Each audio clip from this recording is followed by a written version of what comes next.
I try not to make work that has a specific, clear thesis in mind. It's more I have a body of ideas I'm drawing inspiration from, and just making work that feels right for what I'm thinking about. So I really don't like saying my work is about this, because it's not. It might be informed by this. It might be a complete subconscious thing where, you know, I read an article a week ago and then I was painting and it influenced 2 or 3 decisions I made while I was painting it, but it doesn't have a clear, definite, it's about this, and you must think this way about my art, otherwise you're wrong. It's not about that at all. So some of the things I've been thinking about are abundance, the ubiquity of digital imaging, art's place in contemporary visual culture. You know, I read stories about the music industry and movie industry having difficulty competing. If all these digital freaking explosions can't capture our attention, what hope does a painting have of even getting like 3 seconds of view time? So how am I going to deal with that? I deal with it by putting lots of crazy crap on there. For me, I like expressionism, but I also like stuff that doesn't look like a hack threw it together. So I like playing with that, you know, super clean, pristine backdrop with the crazy crap thrown on top. And there's also an abundance. There's so much content and images out there. You could walk in a gallery every single day, you know, spend hours looking at art, but I guarantee you the vast majority of images you're going to encounter are outside of the gallery, whether it's on the subway, walking down the street, looking on your phone, browsing the computer, watching TV. Anything you do now has images. This complete massive abundance, and it's how do you pick one image out of the millions that are out there? How do you pick that one random rare thing and say, oh, it's worth something, it's interesting, over everything else that's out there? So that's something I'm kind of thinking of while I'm making these images. So one of the ways I've responded to that is time-lapse photography.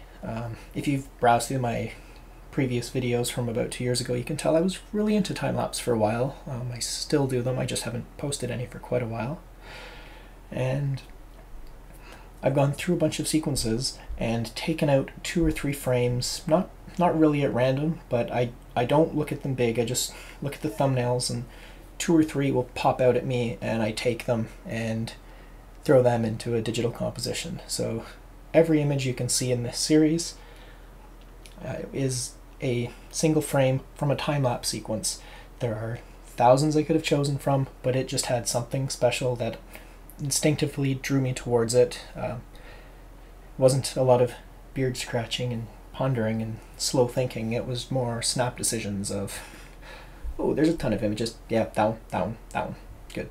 The rest, that's how I kind of dealt with abundance, and selection and editing was just instinctual.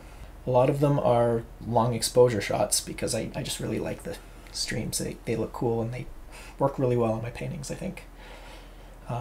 Something I've done that's new in this series, I've done this a few times where I've taken this very camera that I'm recording this video with, put it in the dash of a car. My buddies rented it. We'll cruise the streets at night. It's really fun, and you can rent sport cards super cheap at night. You know, I record a time-lapse sequence from the dash, and you get these, it looks like a warp drive from a sci-fi movie. It's just, when you get the long exposure colors, especially in the rain when there's crap on the windshield too, it's gorgeous. It's just like, it's like that, you know when you're watching 2001: A Space Odyssey, and then you always fall asleep at the boring part, which is the first most of the movie, and then you wake up and all the crazy crap is flying at you? The photos really resemble that. So I worked with that for a bit and did a few paintings based on those photos, which I'd never really integrated in art before. So I'm pretty impressed with how they went. I thickened the paint up a little bit because the images felt they needed it, and I'm really happy with how it turned out. Lots of big open space, because again, if you're going to paint thick, if it's thick everywhere, it's boring. But if you have super thick next to blank and empty, it gives it that extra bit of punch. Yeah, that's just one of the many, many, many things that I've been thinking about while working on these paintings. And that's where the imagery comes from. All right, laters.